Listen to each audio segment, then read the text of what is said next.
most fun you've had playing in a while? I heard you're singing and dancing in practice and doing all that stuff. No, I've been doing this for a minute, but I mean, obviously, like we're in a row. I feel like everybody's like having fun, and I also feel like I'm like kind of the energy of the guy of the team now. So, and I was just trying to have fun with it and keep going this streak because, like I said, I think we're a good team and we're doing great things. And we had a lot of games where it didn't go our way, but it seems to go our way this time. So let's enjoy it while we're doing it. You have more confidence in yourself as a defender, not just to be a shot blocker. But I remember you like going bodying up with Joel and Embiid, and tonight it was Mason Plumlee in there fighting. And what was kind of required of you to kind of get yourself in a mind space to get ready to play that type of physicality?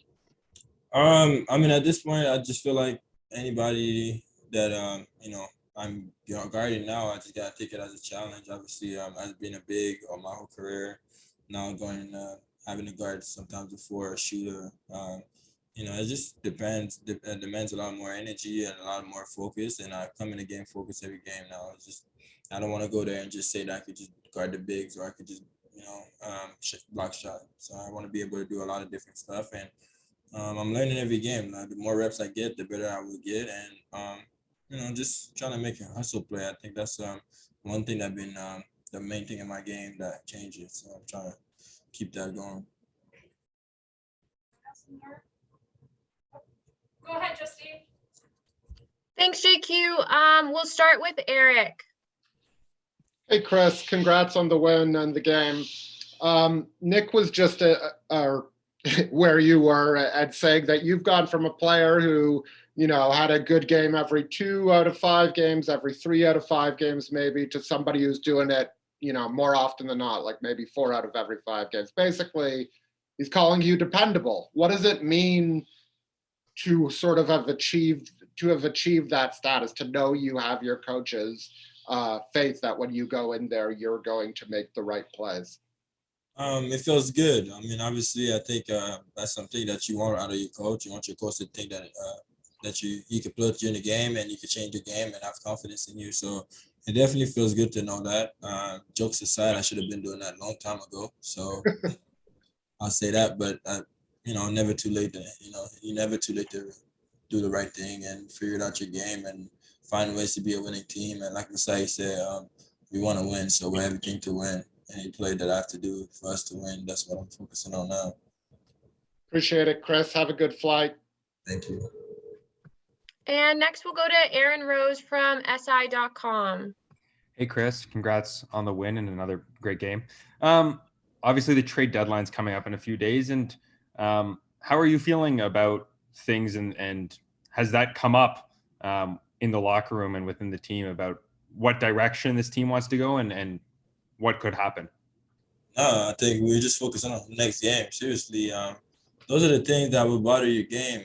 I know myself. I know, I'm lucky to be in the NBA and do what I'm doing and, being able to help my family and all that. And I don't think this is something that should bother me right now. Like I said, I love the game and I love Toronto. I think we're playing really well and, it's a business at the end of the day and I know that. But and I don't want it to be something that bothers my game. Like I said, we've been in a streak. We've been playing so well that that's the last thing in my mind.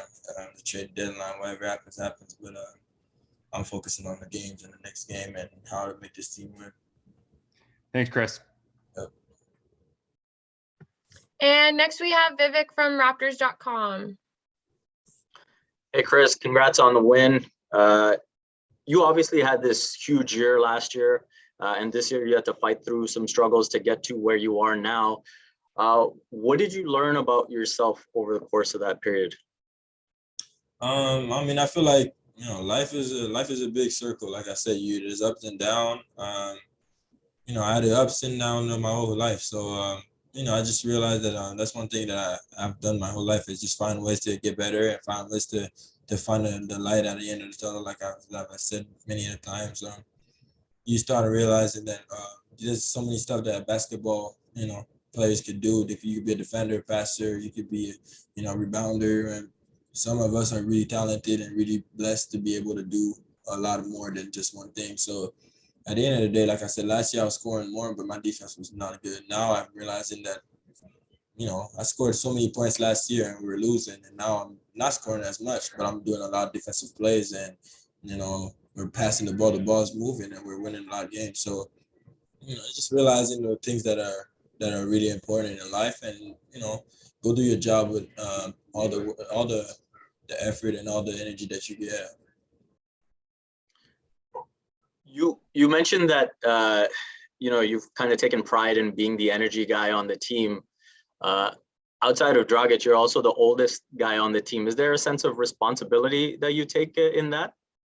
Yeah, I mean, I don't play like it, and I'm learning so much that it doesn't feel like I'm the oldest, but I do think that I've been doing this for a long time, and just I could really help this team on, like, just being ready and just realizing that it doesn't really matter what your role is. If you do it with a lot of passion and a lot of energy, it's gonna work out for you. So for the young guys like Scotty, Delano, and everybody else coming off the bench, I think it's important for them to see it and realize that we need them to come with the same energy off the bench, because, like I said, our starters are doing a lot of work, and it's important for us to put our little piece in it to win a game.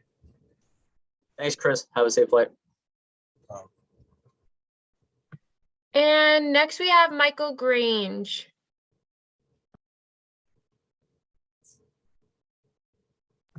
Hey, Chris, congrats on the game. Just want to ask you about playing alongside Pascal when he's kind of taken over as point guard, when you guys play together in those second units, or even when you're in the first unit with him.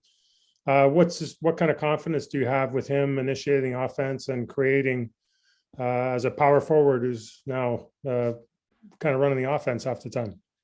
It's great. Like I said, I've played with Pascal for at least 3-4 years now, and you see the progress and the vision that he has, and it's just, it's amazing to see, how far he's come. Like I said, a lot of people doubted him and all, and now he's doing everything, and it's really nice for me to see it, just because, like I said, I've took Pascal, I've took Fred, I've took Norm and Delon, Spaff, go to the G League and find ways to be in the league and, do stuff special. So watching Pascal, it's a blessing for me to see it in front of my eyes. And, I just want to be there to help. Like I said, I feel like we have a good chemistry. He's doing a really good job to come ready every day. And that's what I want to do, is just to be ready every day and make sure that, I'm here to help them. Because at the end of the day, like, our starters doing a lot of good things. And that's why the bench is, we have to be the energy. Like, if we were to be a remote, we need to be the batteries. So, and get that remote working. So that's how we focus in on, man. It's really nice to see Pascal succeed the way he is, because